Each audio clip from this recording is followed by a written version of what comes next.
नमस्कार, स्वागत है आपका हॉर्नबिल टीवी में और मैं हूं आपके साथ शिखा सकलानी। बुलेटिन की शुरुआत करते हैं खबरों के साथ। मुख्यमंत्री पुष्कर सिंह धामी ने देहरादून के रेस कोर्स स्थित पुलिस लाइन ग्राउंड में रन फॉर योगा इवेंट में हिस्सा लिया।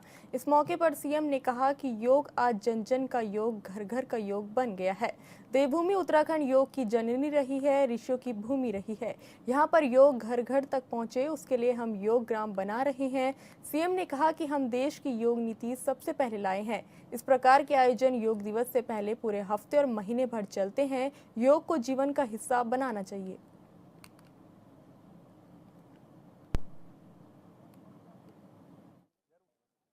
पावन भूमि सदियों से ऋषि मुनियों की तपस्थली रही है, योग साधना और आध्यात्मिक चेतना का केंद्र रही है। गंगा और यमुना की निर्मल धाराएं, हिमालय की दिव्य पर्वत श्रृंखलाएं तथा हमारी समृद्ध आध्यात्मिक परंपरा मानवता को प्रकृति, स्वास्थ्य और आत्मिक संतुलन के साथ जीवन जीने की प्रेरणा देती है। यही कारण है कि योग की सनातन परंपरा को जन जन तक पहुंचाने में उत्तराखंड हमेशा देश के अग्रणी राज्यों में रहा है। आज देवभूमि उत्तराखंड से योग, स्वस्थ और समग्र कल्याण का संदेश पूरे देश ही नहीं बल्कि समस्त विश्व तक पहुंचाना हम सभी के लिए गर्व का विषय है। साथियों, योग हमारी प्राचीन भारतीय संस्कृति की अमूल्य धरोहर है। योग केवल एक शारीरिक व्यायाम नहीं है बल्कि शरीर, मन और आत्मा के मध्य सामंजस्य स्थापित करने वाली एक वैज्ञानिक, एक जीवनोपयोगी, एक जीवन पद्धति है। हजारों वर्ष पूर्व हमारे ऋषि मुनियों द्वारा मानवता को प्रदान किया गया यह दिव्य ज्ञान आज आधुनिक जीवन की अनेक चुनौतियों का समाधान बनकर पूरी दुनिया का मार्गदर्शन कर रहा है। योगेश्वर भगवान श्री कृष्ण ने श्रीमद् भागवत में कहा है, समत्वम योगम योग उच्यते, अर्थात जीवन की प्रत्येक परिस्थिति में संतुलन और संभाव बनाए रखना ही योग है। यही संतुलन व्यक्ति को भीतर से सशक्त बनाता है, मजबूत बनाता है, तमाम चुनौतियों में भी उसके अंदर मजबूती प्रदान करता है, उसे स्वस्थ, संयमित और सार्थक जीवन की ओर अग्रसर करता है।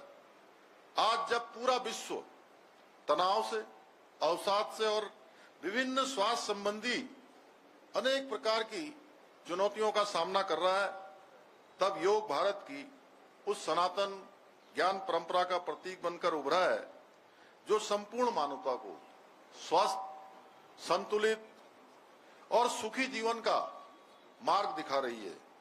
आदरणीय प्रधानमंत्री जी ने उनके दूरदर्शी नेतृत्व में और प्रयासों से योग को आज वैश्विक पहचान मिली है। वर्ष 2014 में संयुक्त राष्ट्र महासभा में उनके द्वारा जो प्रस्ताव रखा गया, 21 जून को अंतर्राष्ट्रीय योग दिवस, उसी दिन से वहां से मान्यता मिली और आज विश्व के 190 से भी अधिक देशों में करोड़ों लोग योग का अभ्यास कर रहे हैं। साथियों, रन फॉर योग का उद्देश्य केवल दौड़ना भर मात्र नहीं है बल्कि स्वस्थ समाज, नशा मुक्त जीवन, अनुशासित दिनचर्या और सकारात्मक जीवन शैली का संकल्प लेना भी है। और इस प्रकार के कार्यक्रम ये हमेशा हमें ये स्मरण कराते हैं कि स्वास्थ्य ही जीवन की सबसे बड़ी पूंजी है और स्वस्थ नागरिक ही सशक्त राष्ट्र का निर्माण कर सकते हैं। और जब लोग कहते हैं कि जीवन के अनेक प्रकार के सुख होते हैं, तो मैं हमेशा एक बात कहता हूं कि जीवन का हर सुख और जीवन का सबसे बड़ा सुख अगर कुछ है तो वह निरोगी काया, यानी कि स्वस्थ रहना। विशेष रूप से आज मैं युवा साथियों से ये आग्रह करना चाहता हूं कि आज के डिजिटल युग में जहां स्क्रीन का टाइम बढ़ रहा है और शारीरिक गतिविधियां बहुत न्यून हो रही हैं, बहुत कम हो रही हैं, वहां योग और नियमित व्यायाम की आवश्यकता पहले से कहीं अधिक बढ़ गई है। यदि युवा हमारे स्वस्थ होंगे, ऊर्जावान और अनुशासित होंगे तो उत्तराखंड और भारत का भविष्य भी उतना ही उज्जवल होगा। साथियों, हमारा प्रयास है कि उत्तराखंड केवल आध्यात्मिक पर्यटन का ही नहीं बल्कि योग, आयुर्वेद और प्राकृतिक चिकित्सा की वैश्विक राजधानी के रूप में भी अपनी एक विशिष्ट पहचान स्थापित करे।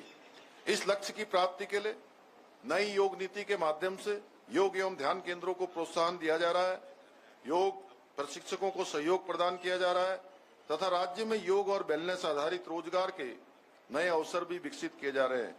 मुझे पूरा विश्वास है कि आने वाले वर्षों में उत्तराखंड विश्व के उन प्रमुख स्थलों में से शामिल होगा जहां लोग केवल घूमने के लिए नहीं बल्कि अच्छा स्वास्थ्य, मानसिक शांति और आध्यात्मिक अनुभव प्राप्त करने के लिए आएंगे।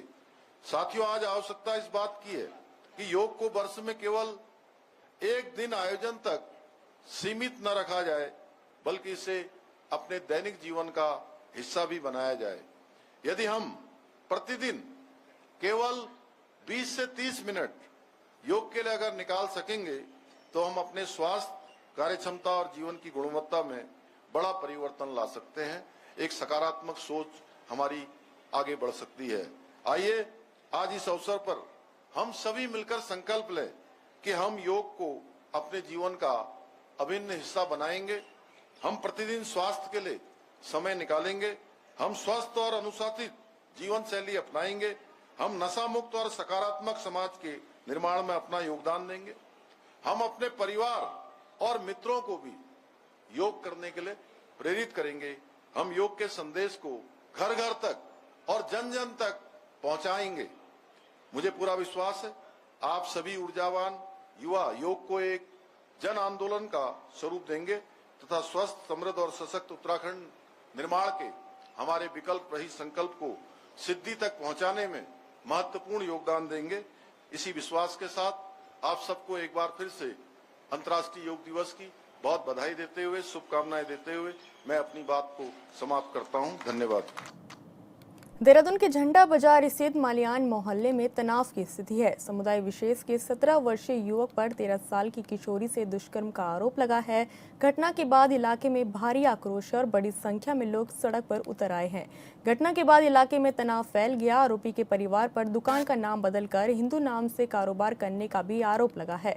स्थिति को देखते हुए पुलिस प्रशासन पूरी तरह से अलर्ट मोड पर है और लगातार पुलिस बल तैनात है। सीओ सिटी स्वप्निल मुयाल ने तहरीर के आधार पर कहा कि समुदाय विशेष के घर पर किराए के कमरे में किशोरी और उसका परिवार रहता था। 18 तारीख को लखीबाग क्षेत्र में किशोरी की मां ने तहरीर दी कि रात 1 बजे उनकी बेटी वॉशरूम गई थी।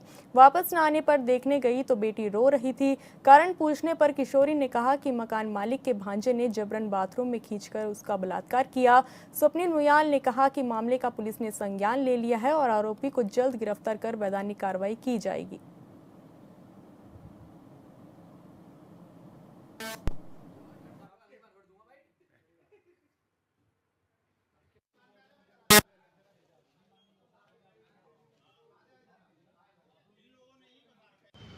क्या है आपका? मेरा नाम वैभव अग्रवाल है। मैं झंडा मोहल्ला का पार्षद हूँ। ये मालिन मोहल्ला मेरे निर्वाचन क्षेत्र में ही आता है। क्या कुछ पूरा मामला है? देखिए, जितना मुझे जानकारी है उतना आज मुझे मालूम चला था दिन में कि मालिन मोहल्ले में कॉस्मेटिक का काम करता है 2 भाई, तानिया कॉस्मेटिक और सोनिया कॉस्मेटिक के नाम से, जो कि अल्पसंख्यक समाज से है, मुसलमान समाज से है। और पूर्व में भी मोहल्ले वाले द्वारा इनकी शिकायतें मेरे को संज्ञान में लाई गई थी अतिक्रमण संबंधी कि ये गली में अपना कारोबार करता है और सड़क पूरी घेर कर रखता है। तो पूर्व में भी मेरे द्वारा नगर निगम द्वारा इस पर कार्रवाई कराई गई थी। परंतु आज जो घटना घटित हुई है वह बड़े शर्मनाक करने वाली घटना है। जो मुझे ज्ञात है ऐसा कि इनके घर पे एक परिवार किराए पर रह रहा था। उनकी एक 14 वर्षीय बेटी थी। आज जबरन इनके 17 साल के लड़के ने, जो एक कॉस्मेटिक का काम कर रहा है, उसको बाथरूम में धकेलने का प्रयास किया, जो बड़ा ही शर्मनाक घटना है। और मुझे आगे का कुछ इतनी जानकारी नहीं है, परंतु अगर इस तरह की भी कोई घटना हुई है तो ये बड़ी शर्मनाक घटना है कि हिंदू मोहल्ले में नाम बदल के रहते हैं और इस तरह की घटनाओं को अंजाम देता है। ऐसे तो हमारे हिंदू समाज की कोई भी बेटी सुरक्षित नहीं महसूस करेगी। पुलिस को एक तहरीर दी गई कि लखीबाग क्षेत्र में, जो कोतवाली क्षेत्र का एक चौकी है, वहाँ पे एक महिला द्वारा तहरीर दी गई कि जिस मकान में वो लोग रहते हैं उसके दूसरे मंजिल में ही इनका जो शौचालय वगैरह बने थे वो वहीं थे। तो रात को करीबन 1 बजे, मतलब 18 तारीख लग गई थी, रात को 1 बजे इनकी बेटी जो है जो वॉशरूम यूज़ करने के लिए ऊपर गई। तो जब ये काफ़ी देर तक नहीं आई तो ये ऊपर देखने गई तो इन्होंने देखा कि इनकी बेटी वहाँ पे रो रही थी। तो पूछने में बताया इनके बेटी द्वारा कि मकान मालिक के भांजे ने उनको ज़बरन बाथरूम में खींचा और उनके साथ बलात्कार किया। तो ये इस पूरी प्रकरण के पुलिस ने संज्ञान ले लिया है और इस पे उचित कार्रवाई पुलिस द्वारा की जा रही है। जल्द से जल्द जो भी आरोपी हैं इनको जल्द से जल्द हम गिरफ्तार करके आगे की वैधानिक कार्रवाई करेंगे।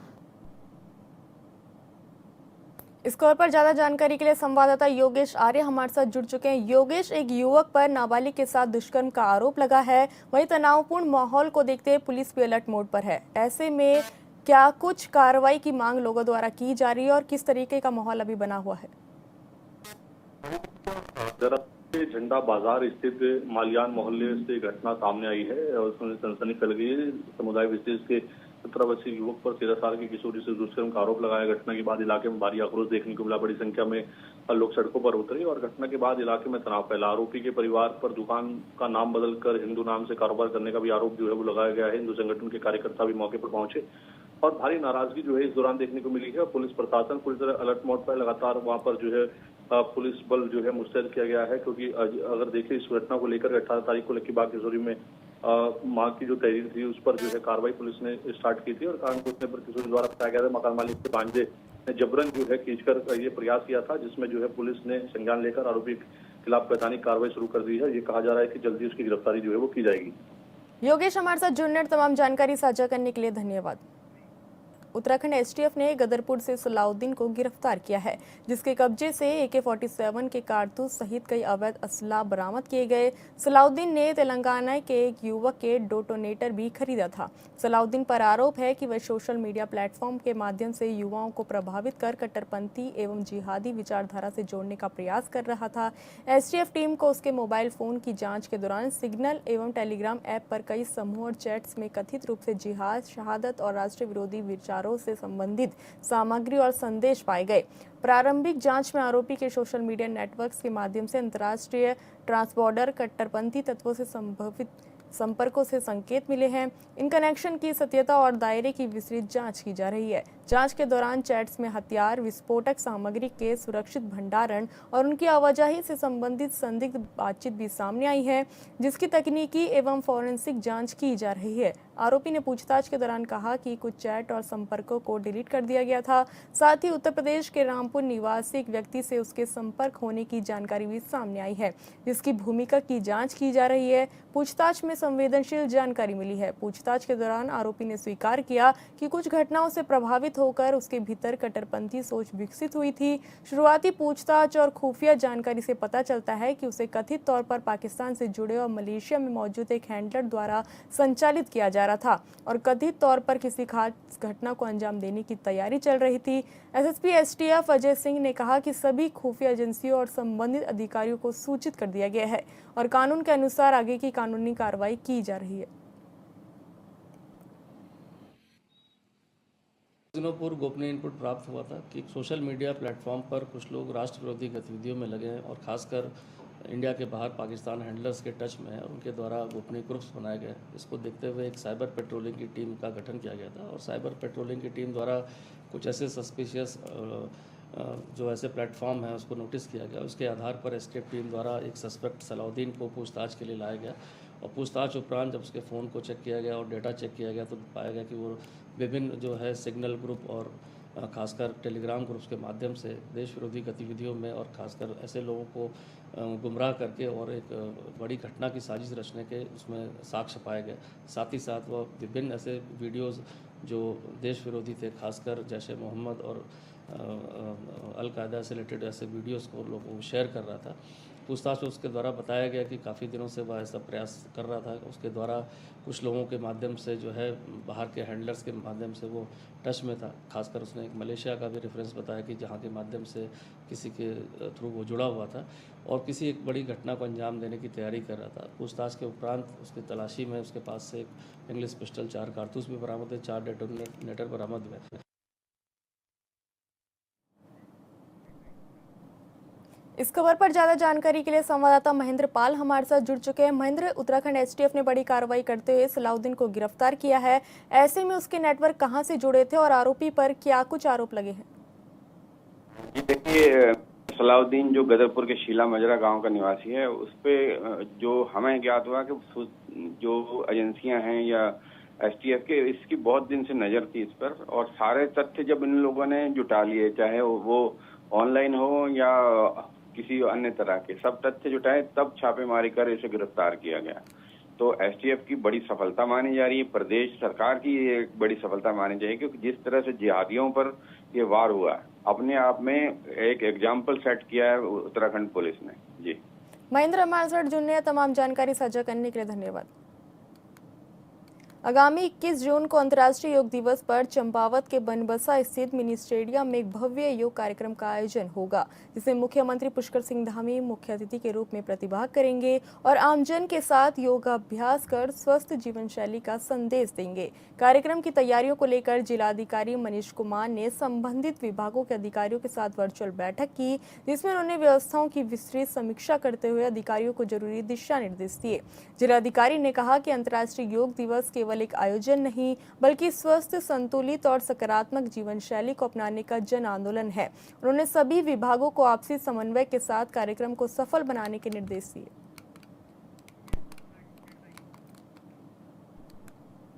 लोहाघाट में प्रधानमंत्री नरेंद्र मोदी के नेतृत्व वाली सरकार के 12 साल पूरे होने पर नगर पालिका परिषद और ब्लॉक कार्यालय में जन कल्याणकारी शिविरों का आयोजन किया गया, जिनमें तमाम विभागों और महिला समूह ने स्टॉल लगाकर लोगों को सरकारी योजनाओं की जानकारी दी। साथ ही लाभार्थियों को योजनाओं का लाभ प्रदान किया गया। शिविर में महिला समूह की ओर से तैयार किए गए बिच्छू घास के पापड़ आकर्षण का केंद्र रहे।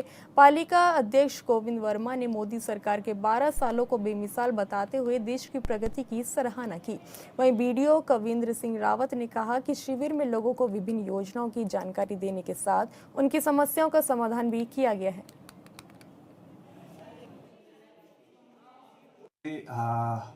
शासन के निर्देशानुसार केंद्र सरकार के 12 साल पूरे होने पर जो हमको निर्देश दिए गए हैं कि केंद्र सरकार एवं उत्तराखंड शासन के जो भी हमारे जन कल्याणकारी योजनाएं हैं उनके बारे में शिविर का आयोजन करना था। तो इसमें हमने आज विभिन्न विभाग के स्टॉल लगाए गए हैं, जिसमें ग्रामीणों को विभागीय योजनाओं की जानकारी दी जा रही है और कई लोग तो भी अपने लाभ उठा रहे हैं इस कार्यक्रम शिविर का। और इसमें कई प्रकार की जो नई नई योजनाएं हैं उनको जानकारी दी जा रही है। ये हमारे मुख्यतः कृषि विभाग है, उद्यान विभाग, उद्योग विभाग के हैं, हमारे ग्रामीण विकास विभाग, पंचायत राज विभाग और पशुपालन विभाग के द्वारा भी स्टॉल लगाया गया है। इसमें तो उसमें ये जानकारी दी जा रही है, ग्रामीणों को जानकारी दी जा रही है। ये लाभ ये है कि जो लोग अलग अलग शिविर का मतलब ये हुआ कि एक सभी लोगों को सभी विभागों की जानकारी और योजनाओं की जानकारी एक छत के नीचे मिल जाए, यही उनको लाभ है कि अन्यथा नहीं तो उनको अलग अलग विभागों में जाकर के जानकारी ली जाती।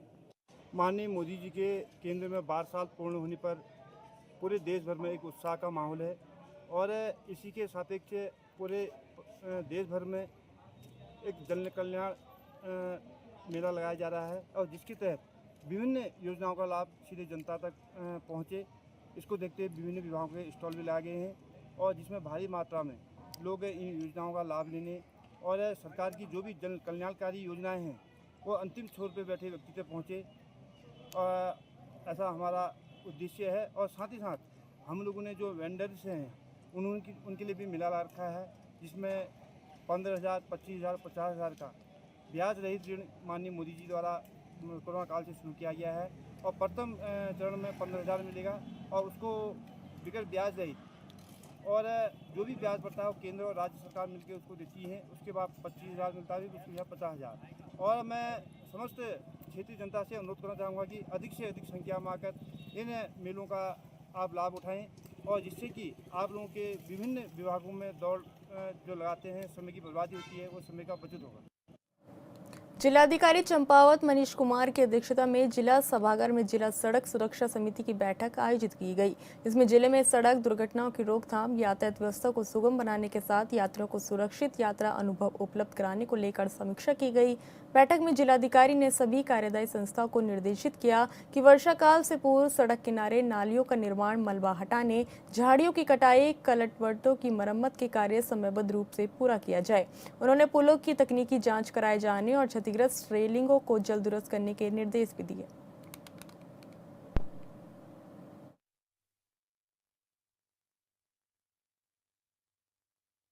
के लिए भी निर्देश दिए गए हैं। ड्रंक ड्राइविंग को कम करने के लिए निर्देश दिए गए। गुड समरिटन स्कीम है, जिसमें अगर कोई सड़क पर घायल रहता है और उनकी कोई राहगीर मदद करता है तो उनको पुरस्कृत किए जाने का प्रावधान है, उस पर भी चर्चा की गई। माननीय सर्वोच्च न्यायालय के द्वारा रोड सेफ्टी के संबंध में दिशा निर्देश दिए गए हैं। उनके अनुपालन के संबंध में आरटीओ से जो है वो चर्चा की गई है और सभी विभागों को उसके अनुपालन के लिए निर्देश दिए गए हैं। इसके अतिरिक्त जो लाइटनिंग की व्यवस्था है, सड़कों पे लाइट कई स्थानों पे आवश्यक होती है, उन पे लाइट की व्यवस्था जैसे कोटामोड़ी, स्वाला, संतोला, इन सब जगहों पे जो संवेदनशील है उन सभी जगहों पे लाइट की व्यवस्था किए जाने के भी निर्देश दिए गए। देवीधुरा मेला अभी नज़दीक है, इसमें पार्टी से लेकर के जो हमारा लोहाघाट सड़क है उसके डामरीकरण और सतह सुधारीकरण के लिए चर्चा की गई। साथ ही हेलीपैड के निर्माण, जिसमें 20 जून तक सभी हेलीपैड जो हमने नवीन माननीय मुख्यमंत्री जी की घोषणा क्रम में कार्य चल रहा है, उसकी पूर्ति के लिए भी निर्देश दिए हैं और समस्त विभागों ने आश्वस्त किया है कि इसका ससमय पूर्ति कर लिया जाए। वहीं इस बीच बड़ी खबर चारधाम यात्रा से जुड़ी है, जहां चारधाम यात्रा में श्रद्धालुओं का रिकॉर्ड उत्साह। 37 लाख से अधिक श्रद्धालु कर चुके हैं दर्शन। 50 लाख से ज्यादा यात्रियों ने कराया पंजीकरण। केदारनाथ में सबसे अधिक 12 लाख से ज्यादा श्रद्धालु पहुंचे। भीड़ प्रबंधन के लिए सरकार ने लागू की सख्त एसओपी। स्वास्थ्य और सुरक्षा व्यवस्थाओं को किया गया और मजबूत। आपको बता दें कि चारधाम यात्रा में श्रद्धालुओं का उत्साह देखने को मिल रहा है। सबसे ज्यादा केदारनाथ में सबसे अधिक 12 लाख से ज्यादा श्रद्धालु ने दर्शन किए। वहीं भीड़ प्रबंधन के लिए सरकार ने एसओपी लागू की है। स्वास्थ्य और सुरक्षा व्यवस्था को भी मजबूत किया गया है। आपको बता दें कि चारधाम यात्रा में श्रद्धालुओं को उत्साह लगातार देखने को मिल रहा है। 50 लाख से ज्यादा यात्रियों ने अपना पंजीकरण कराया है। वहीं 37 लाख से ज्यादा श्रद्धालु चारधाम यात्रा के दर्शन कर चुके हैं।